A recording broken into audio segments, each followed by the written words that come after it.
Welcome to Helpora Learning. Hello friends, ഇന്ന് നമുക്ക് preposition എന്താണെന്ന് നോക്കാം. A preposition is a word that shows the relationship between a noun or pronoun and other words in a sentence. ഒരു സെന്റൻസിലുള്ള noun അല്ലെങ്കിൽ pronoun അതുപോലെ തന്നെ മറ്റു words തമ്മിലുള്ള റിലേഷൻഷിപ്പ് അഥവാ ബന്ധത്തെ കാണിക്കാൻ വേണ്ടിയിട്ട് നമ്മൾ യൂസ് ചെയ്യണ വേർഡ്സിനെയാണ് പ്രിപ്പോഷൻ എന്ന് പറയുന്നത്. പ്രിപ്പോഷൻ എന്തിനൊക്കെയാണ് സൂചിപ്പിക്കുന്നത്? ലൊക്കേഷൻ, ഡിറക്ഷൻ, ടൈം, മാനർ, അതുപോലെ തന്നെ നമ്മുടെ വേർഡ്സിലുള്ള റിലേഷൻസിനെയാണ് കാണിച്ചു തരുന്നത്. ഇനി അതിന് എക്സാമ്പിൾസ് എന്തൊക്കെയാണെന്ന് നോക്കാം. അതിൽ ഫസ്റ്റ് വണ്ണാണ് അറ്റ്. അറ്റ് എന്ന് പറയുമ്പോൾ എൽ അഥവാ വെച്ച് എന്നുള്ള ഒരു മീനിങ് വരുന്നുണ്ട്. She is at the office, അവൾ ഓഫീസിലാണ്. അടുത്തതായിട്ട് the meeting will start at 10 AM. Meeting രാവിലെ 10 മണിക്ക് തുടങ്ങും. ഇനി അടുത്ത പ്രപ്പോഷൻ നോക്കാം. ബിറ്റ്വീൻ, ഇടയിൽ എന്നുള്ള മീനിങ് ആണ് വരുന്നത്. The difference between the two is clear. ഈ രണ്ടിനും ഇടയിലുള്ള വ്യത്യാസം വ്യക്തമാണ്. There is a slight difference between the two shades of blue. രണ്ട് നീല നിറങ്ങൾക്കും ഇടയിൽ ചെറിയ വ്യത്യാസമുണ്ട്. അടുത്ത പ്രപ്പോഷൻ ആണ് ബൈ. വഴി അഥവാ ആൽ എന്നുള്ള ഒരു മീനിങ് ആണ്. The book was written by her. പുസ്തകം അവൾ എഴുതിയതാണ്. അടുത്തത് the new road was build by the construction crew. പുതിയ റോഡ് നിർമ്മിച്ചത് നിർമ്മാണ തൊഴിലാളികളാൽ ആണ്. അടുത്ത പ്രപ്പോഷൻ ആണ് ഫോർ. ഫോർ എന്ന് പറഞ്ഞാൽ വേണ്ടി എന്നുള്ള മീനിങ് ആണ്. This gift is for you. ഈ സമ്മാനം നിങ്ങൾക്ക് വേണ്ടിയുള്ളതാണ്. അടുത്തത് they are saving money for a new car. അവർ ഒരു പുതിയ കാറിന് വേണ്ടി പണം സ്വരൂപിക്കുന്നു. Next preposition from. ഫ്രം എന്ന് പറഞ്ഞാൽ നിന്ന് എന്നൊരു മീനിങ് ആണ് വരുന്നത്. She is from New York. അവൾ ന്യൂയോർക്കിൽ നിന്നുള്ളതാണ്.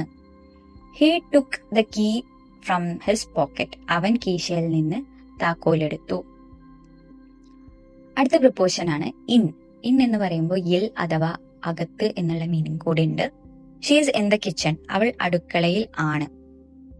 ഇൻ എന്ന് പറയുമ്പോൾ കഴിഞ്ഞ് എന്നുള്ള ഒരു മീനിങ് കൂടി. The flower will Bloom in the spring. പൂക്കൾ വസന്തകാലത്ത് വിരിയും. അടുത്തതായിട്ട് ഇൻ ടു, ഇലേക്ക് എന്നുള്ള മീനിങ് ആണ്. She walked into the room. അവൾ മുറിയിലേക്ക് നടന്നു. pour the water into the glass. വെള്ളം ഗ്ലാസ്സിലേക്ക് ഒഴിക്കുക. അടുത്ത പ്രപ്പോഷൻ ആണ് ഓഫ്. യുടെ എന്നുള്ള മീനിങ് ആണ് വരുന്നത്. The cover of the book is worn. പുസ്തകത്തിന്റെ കവർ പഴകിയതാണ്. She is the director of the company. അവൾ കമ്പനിയുടെ ഡയറക്ടറാണ്. അടുത്ത പ്രപ്പോഷൻ നമുക്ക് നോക്കാം. ഓൺ, മേൽ അഥവാ മുകളിൽ എന്നുള്ള മീനിങ് ആണ് വരുന്നത്. അതുപോലെ തന്നെ ചലിപ്പിക്കുക എന്നുള്ള ഒരു അർത്ഥം കൂടി ഓൺ എന്നുള്ള വാക്കിനുണ്ട്. അപ്പോ എക്സാമ്പിൾസ് നോക്കാം. The book is on the table. പുസ്തകം മേശയുടെ മുകളിൽ ആണ്. Turn on the light. Light ഇടുക. അടുത്തതായിട്ട് ഓവർ. ഓവർ എന്ന് പറഞ്ഞാൽ മീതെ അഥവാ മുകളിലൂടെ എന്നുള്ള മീനിങ് വരുന്നുണ്ട്. The plane flew over the city. വിമാനം നഗരത്തിനു മുകളിലൂടെ പറന്നു. She placed a blanket over the sleeping child. ഉറങ്ങുന്ന കുട്ടിയുടെ മീതെ അവൾ ഒരു പുതപ്പ് ഇട്ടു. നെക്സ്റ്റ് പ്രപ്പോഷൻ ആണ് ത്രൂ. ഊടെ എന്നുള്ള മീനിങ് ആണ് വരുന്നത്. We walked through the forest. ഞങ്ങൾ കാട്ടിലൂടെ നടന്നു. The light shined through the curtain. വെളിച്ചം കർട്ടനിലൂടെ തിളങ്ങി. അടുത്തതായിട്ട് ടു. ടു എന്നുള്ളതിന്റെ മീനിങ് ഇലേക്ക് എന്നാണ്. She is going to the store. അവൾ കടയിലേക്ക് പോകുകയാണ്. Can you hand that book to me. ആ പുസ്തകം എനിക്ക് നൽകാൻ കഴിയുമോ? ഇനി നമുക്ക് കുറച്ച് എക്സാം ഓറിയന്റഡ് ആയിട്ടുള്ള ക്വസ്റ്റ്യൻസ് നോക്കാം. The famous explorer arrived dash the dog just as the sunset. അവിടെ എന്തായിരിക്കും വരിക? അറ്റ് എന്നുള്ള പ്രപ്പോഷൻ ആയിരിക്കും വരിക. കാരണം എന്താ? ഒരു പ്രത്യേക സ്ഥലം അല്ലെങ്കിൽ പോയിന്റിൽ എത്തി എന്ന് സൂചിപ്പിക്കാനാണ് അറ്റ് എന്നുള്ളത് യൂസ് ചെയ്യുന്നത്. Next one, he had travel dash A small boat dash the morning coming all the way dash the remote island.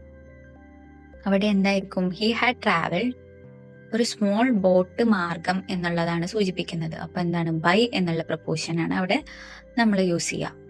പിന്നെ ഡാഷ് ദ മോർണിംഗ് എന്തിനെയാണ് സൂചിപ്പിക്കുന്നത്? അവിടെ ഒരു നിശ്ചിത സമയത്തെയാണ് സൂചിപ്പിക്കുന്നത്.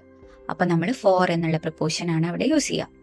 Coming all the way dash the remote island. ഒരു origin ആയിട്ടുള്ള ഒരു സ്ഥലം അല്ലെങ്കിൽ ഉത്ഭവ സ്ഥലത്തെ സൂചിപ്പിക്കാൻ നമ്മൾ ഏതാ യൂസ് ചെയ്യുക? ഫ്രം എന്നുള്ള പ്രപ്പോഷൻ ആണ് യൂസ് ചെയ്യുന്നത്. അടുത്തത് he planned to deliver a valuable chest dash the museum director but first he had to navigate the city. ഇവിടെ നമ്മുടെ ലക്ഷ്യസ്ഥാനം അല്ലെങ്കിൽ ആർക്ക് വേണ്ടി എന്ന് സൂചിപ്പിക്കാൻ നമ്മൾ ഏതാണ് യൂസ് ചെയ്യുന്നത്? ടു എന്നുള്ള പ്രപ്പോഷൻ ആണ് അടുത്തതായിട്ട് യൂസ് ചെയ്യുക. അടുത്തത് നോക്കാം. The chest made dash polished mahogany was wedged tightly dash two large crates. ഇവിടെ the chest made dash എന്നുള്ളടത്ത് എന്താ വരിക?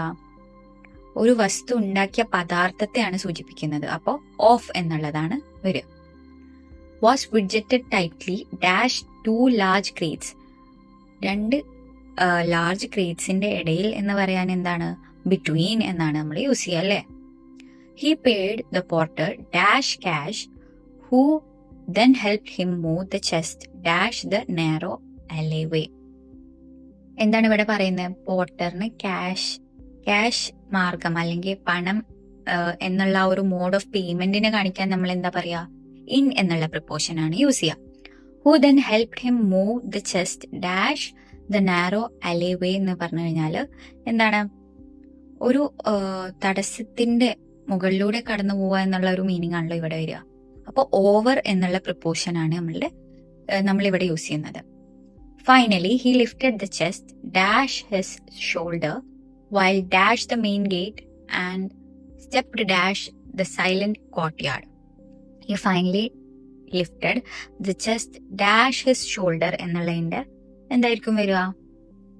ഒരു പ്രതലത്തിന്റെ അല്ലെങ്കിൽ ആ ഒരു ശരീരഭാഗത്തിന്റെ മുകളിൽ എന്ന് പറയുമ്പോൾ എന്തായിരിക്കും? ഓൺ എന്നുള്ള പ്രപ്പോഷൻ ആണ് നമ്മൾ യൂസ് ചെയ്യുക. അതായത് ഷോൾഡറിന്റെ മുകളിൽ എന്ന് പറയാം on. Walk dash the main gate. Walk dash the main gate എന്ന് പറയുമ്പോൾ എന്താണ്? മൂവ്മെന്റ്, ഒരു അറ്റം മുതൽ അടുത്തൊരു അറ്റം വരെ ആ ഒരു മൊമെന്റിനെ കാണിക്കാൻ മൂവ്മെന്റ് അതിന് എന്തായിരിക്കും? ത്രൂ എന്നുള്ളതാണ് പ്രപ്പോഷൻ വരുന്നുണ്ടാവുക. And stepped dash the silent courtyard. ഇവിടെ എന്താണ്? വേറൊരു സ്ഥലത്തേക്ക് നമ്മൾ എന്ത് ചെയ്യാണ്? പ്രവേശിക്കുന്ന ആ ഒരു മൂവ്മെന്റിന് പറയുന്ന എന്താണ്? ഇൻ ടു എന്നുള്ള പ്രപ്പോഷൻ ആണ്. ഈ ക്ലാസ്സിൽ ഇപ്പോൾ നമ്മൾ ഡിസ്കസ് ചെയ്തുള്ള എല്ലാ കാര്യങ്ങളും ക്ലിയർ ആയി എന്ന് വിചാരിക്കുന്നു. എന്തെങ്കിലും ഡൗട്ട് ഉണ്ടെങ്കിൽ നിങ്ങൾക്ക് കമൻ്റ് ആയിട്ട് ചോദിക്കാവുന്നതാണ്. ഇതുപോലെ ഇംഗ്ലീഷിൽ ഇനിയും നമുക്ക് ക്ലാസ്സുകൾ കാണാം. Till then, thank you. Thanks for studying with us today. If you enjoyed this class, please subscribe and join our learning community. And don't forget to drop your questions or thoughts in the comments. Let's grow together. See you soon.